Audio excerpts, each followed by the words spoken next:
book was published, two thoughts sprang to mind. The first was, blimey, at 645 pages in hardback, I can give the dumbbells a rest for a while. And the second being, how can this mammoth book be made into just one movie?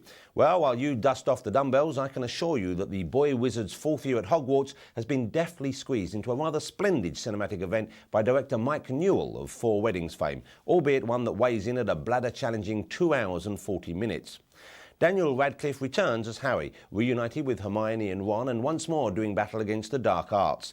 In addition to some predictably magical touches such as angry dragons, nasty mermaids and enchanted mazes, the film introduces a new and particularly frightening element: grumpy teenagers.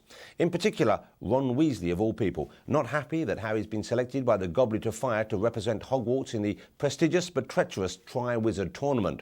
Look, he's just not happy, okay? He's just not.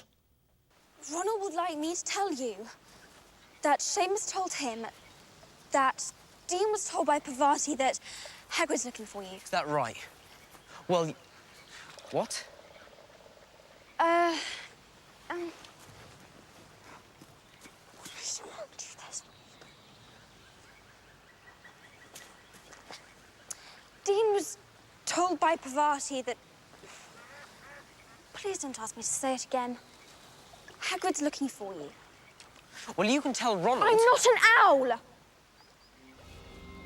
Well, you can't blame Harry for being a bit sulky. What would you do if you were 14, had been unwittingly entered into a competition that could lead you either to eternal glory or death, your best mate isn't talking to you, and worst of all, you've got to deal with girls? I was just wondering if maybe you wanted to go to the ball with me. Oh, Harry, I'm sorry, but someone's already asked me. And, well, I've said I'll go with him. Okay, yeah, great. I think he feels a lot more alone and a lot more scared than he has done in the past, because in the past he's always had people around him to back him up. I don't think he has that in this one. And Harry needs all the help he can get when his name is mysteriously put forward for the Tri-Wizard Tournament, a treacherous contest fought only by senior pupils. Mr. Potter has no choice. He is, as of tonight, a Tri-Wizard champion.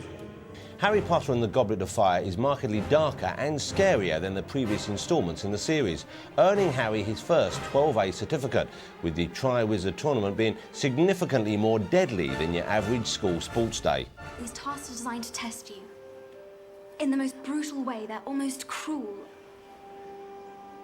And, I'm scared for you.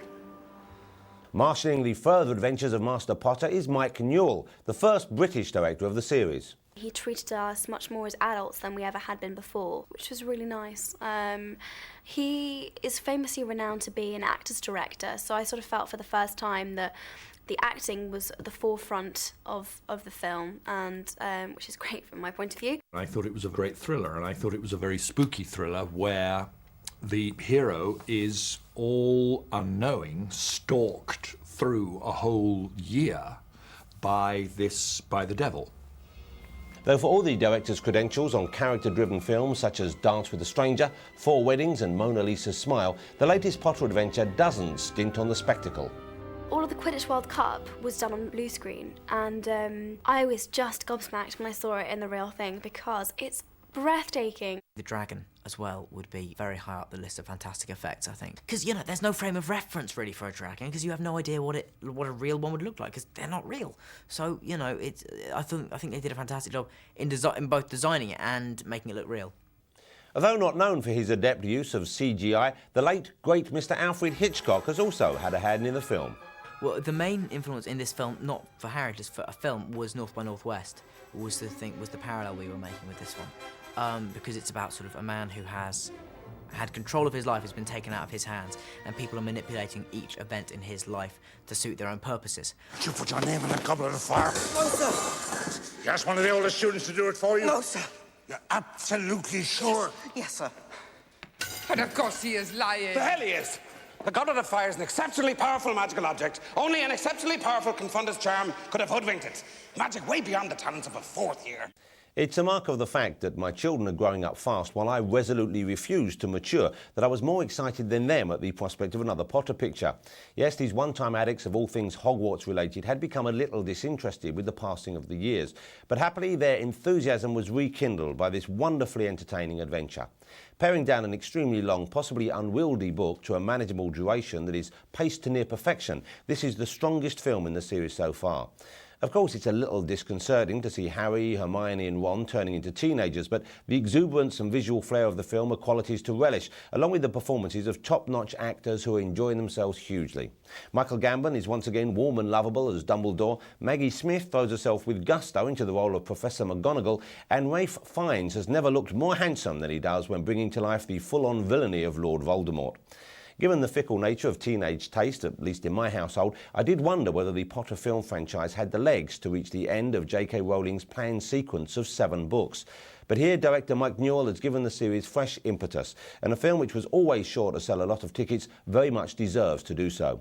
This is one of the finest family fantasy movies I've seen, and I'm confident that you'll be thrilled by it when it reaches cinemas this week.